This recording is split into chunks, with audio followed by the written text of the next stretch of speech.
Our next speaker is Rose Osborne, and she is a second-year PhD student at the State University of New York College of Environmental Science and Forestry. Her talk is called Estivation, Physiology, and Habitat Selection in Southern California Land Snails.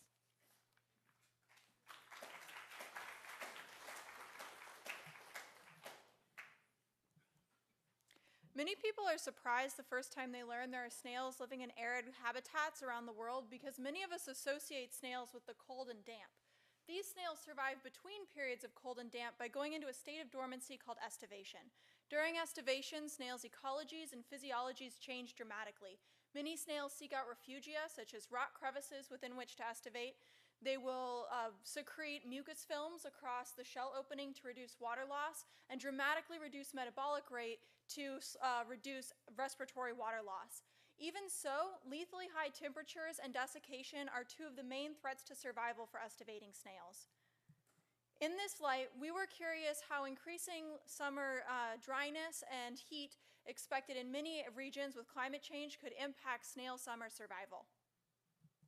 This study focuses on Helminthoglypta tediculata, a species native to coastal sage scrub of Southern California, which we believe spends most of its life in estivation. Live snails and shells were collected on the surface of substrate and in subsurface refugia in the late summer and early fall of 2014.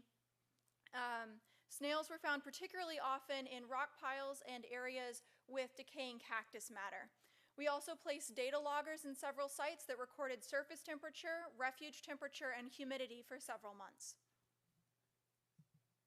Using these field data combined with physiological data collected in lab, we asked how likely snails were to die of overheating or dehydration in any given summer.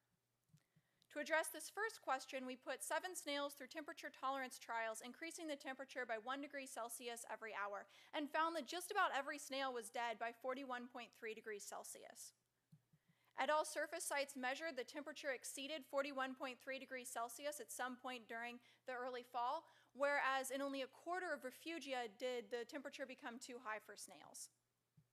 Not surprisingly, shells were found overwhelmingly more often in refugia than on the surface, and all 5 live estivating snails that we found were in subsurface refugia.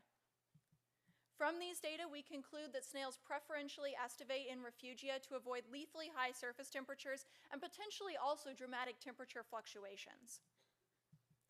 To investigate water loss, we measured respiratory water loss for several snails through up to 16 weeks of lab-induced dormancy, adjusted water loss rate for refuge temperature and humidity recorded in the field, and compared this to the number of consecutive days without rain recorded for the past decade by Weather Underground. We used number of consecutive days without rain to represent how long snails remain in estivation, since we only found active snails on rainy days. We estimate that estivating snails will fully desiccate in under 25 weeks. In the past decade, the longest dry spell of every summer lasted from 12 to nearly 24 weeks. So in particularly dry summers, many snails may be facing dangerous levels of dehydration. From these data, we conclude that snails are already estivating very close to their physiological limits, and even minor temperature increases or decreased precipitation frequency could put entire populations at risk.